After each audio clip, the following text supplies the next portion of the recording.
जब हमारे जीवन में कई तरह की उलझनें होती है या फिर अधिक खुशी होती है, तो सबसे पहले हम भगवान को याद करते हैं। साथ ही उन्हें शुक्रिया करने के साथ उनका आशीर्वाद पाने के लिए मंदिर जाते हैं। मंदिर जाकर व्यक्ति के जीवन में एक अलग ही सकारात्मक ऊर्जा उत्पन्न हो जाती है। इसके साथ ही चुनौतियों से लड़ने की ताकत भी मिलती है। मंदिरों में दर्शन करने के लिए भक्त कई बार गलतियां कर देते हैं। शिव पुराण सहित अन्य धर्म ग्रंथों में कई नियम बताए गए हैं। उनके अनुसार मंदिर में भी अनुशासन में रहना चाहिए। आप किसी भी मंदिर में प्रवेश करने से पहले पंचाक्षर मंत्र ओम नमः शिवाय का जाप जरूर करें। इसके बाद ही मंदिर के अंदर प्रवेश करें। कहा जाता है कि ये पंचाक्षर मंत्र बहुत ही शक्तिशाली होता है, क्योंकि इस मंत्र में संपूर्ण शास्त्र ज्ञान समाहित है। इस मंत्र को आप मंदिर के अंदर बैठते या फिर उठते समय भी कर सकते हैं। इसके अलावा कुछ नियम भी होते हैं। हमेशा परिक्रमा करते वक्त भगवान के सामने कुछ देर रुककर परिक्रमा करना चाहिए। भगवान के श्री विग्रह के सामने पैर पसार कर बैठना अशुभ माना जाता है। श्री भगवान के श्री विग्रह के सामने जोर से ना बोलें। आपस में बातचीत कर दूसरों की बुराई नहीं करना चाहिए। मूर्ति के सामने चिल्लाना और कलह न करें, इससे आपको फल नहीं मिलता। भगवान के दर्शन के समय अश्लील शब्द कभी ना बोलें। भगवान को निवेदित किए बिना किसी भी वस्तु को नहीं खाना चाहिए। ऋतु फल खाने से पहले भगवान को जरूर चढ़ाएं। हमेशा मंदिर नंगे पैर ही जाएं। तीर्थ यात्रा का धार्मिक और आध्यात्मिक महत्व है, लेकिन यह भी ध्यान देने की बात है कि हमारे अधिसंख्य तीर्थ स्थल पर्वतीय क्षेत्रों अथवा प्राकृतिक संपदा से संपन्न क्षेत्रों में स्थित हैं।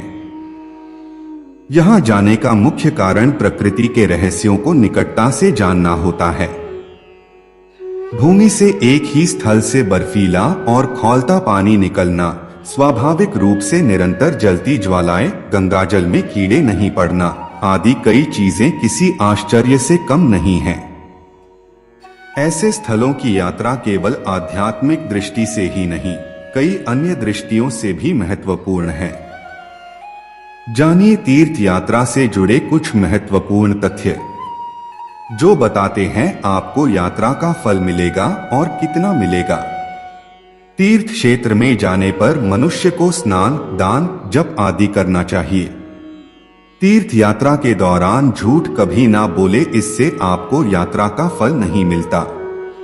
जब कोई अपने माता पिता, भाई, परिजन अथवा गुरु को फल मिलने के उद्देश्य से तीर्थ में स्नान करता है, तब उसे स्नान के फल का 12वां भाग प्राप्त हो जाता है। दूसरों के धन से तीर्थ यात्रा करने से व्यक्ति को पुण्य का 16वां भाग प्राप्त होता है, और जो दूसरे कार्य के प्रसंग से तीर्थ में जाता है, उसे उसका आधा फल प्राप्त होता है। तीर्थ यात्रा का पूर्ण फल तभी मिलता है जब आपने किसी भी आत्मा को जाने अनजाने में कष्ट ना पहुंचाया है। आपका आचार, विचार, आहार, व्यवहार और संस्कार शुद्ध और पवित्र हो। अन्य जगह किया हुआ पाप तीर्थ में जाने से नष्ट हो जाता है, लेकिन तीर्थ में किया हुआ पाप नष्ट नहीं होता है। शिवपुराण श्री भद्भवत के अनुसार जब भी आप शिव जी, राम जी, श्री कृष्ण या फिर किसी भी देवी के मंदिर में जाएं, तो कभी भी चौखट में पैर नहीं रखना चाहिए, क्योंकि चौखट में देवी देवता के द्वारपाल बैठे होते हैं। ऐसे में अगर उनके ऊपर ही पैर रख देते हैं, इसलिए कभी भी चौखट में पैर न रखें, बल्कि फांद कर ही भगवान के दर्शन करें। मित्रों, जानकारी अगर अच्छी लगी तो लाइक, कमेंट और सब्सक्राइब जरूर करें। राधे राधे।